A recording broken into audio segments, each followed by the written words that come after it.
नमस्कार दोस्तों, मुख्य चुनाव आयुक्त की नियुक्ति राष्ट्रपति द्वारा प्रधानमंत्री और चीफ जस्टिस और विपक्ष के नेता यानी विपक्ष के सबसे बड़े नेता की समिति के सलाह से होती है। लेकिन अब उसमें भी बदलाव किया जा रहा है, जिसमें से चीफ जस्टिस को हटाया जा रहा है और कैबिनेट को शामिल किया जा रहा है, कैबिनेट मंत्रियों को शामिल किया जा रहा है। तो मतलब प्रधानमंत्री जब खुद ही हैं उसमें, तो फिर कैबिनेट मंत्रियों को काहे लाया जा रहा है। अब बताइए कि कैबिनेट मंत्री वही न सुनेंगे जो प्रधानमंत्री बोलेंगे, और चीफ जस्टिस रहते हैं तो वो सबको एक समान देखते हैं।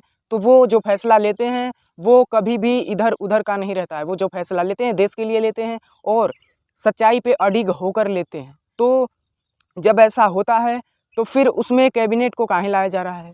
और इससे ये भी कयास लगाए जा रहे हैं कि अब चुनाव आयुक्त का भी भविष्य कुछ धुंधला दिखाई दे रहा है। अब बताइए, जब चीफ जस्टिस मुख्य चुनाव आयुक्त की नियुक्ति करेंगे तो वो मुख्य चुनाव आयुक्त कैसे होंगे, ये आप अनुमान लगा सकते हैं। और जब लोकतंत्र का सबसे बड़ा खंभा ही कब्जे में कर लिया जाएगा तो फिर लोगों को कैसा भी करके उन पे राज किया जाएगा और अंधा बना के राज किया जाएगा।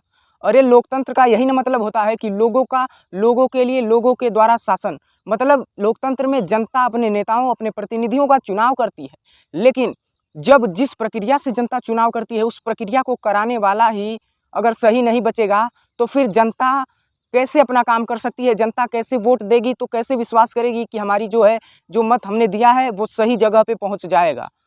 अब बताइए कि आप वोट देंगे तो आपको बहुत उम्मीद रहती है कि हमारा वोट सेफ रहे। हमने देश के भविष्य को देखकर वोट दिया है, तो हमारा वोट उसी को जाए जो इस देश को आगे बढ़ा सके, जिसे हमने चुना है। तो अगर ऐसा नहीं होगा तो सभी लोगों का दिल टूट जाएगा और लोकतंत्र से भरोसा उठ जाएगा। और लेकिन इन सभी मुद्दों पे गोदी मीडिया के लोग सवाल नहीं पूछ रहे हैं। वो विपक्ष के नेताओं की हरकतों पे सवाल पूछ रहे हैं कि कौन फ्लाइंग किस कर रहा है तो कौन क्या कर रहा है।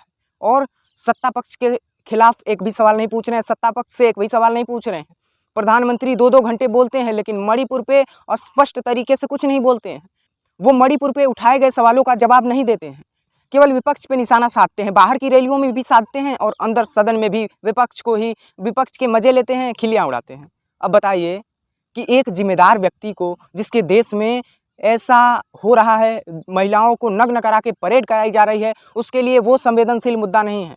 वो विपक्ष को निशाने पे कर रहा है, विपक्ष को निशाने पे ले रहा है, विपक्ष को कि खिल्लियाँ विपक्ष की उड़ा रहा है। तो ऐसा कुछ मतलब ये तो एक जिम्मेदार व्यक्ति की पहचान नहीं है।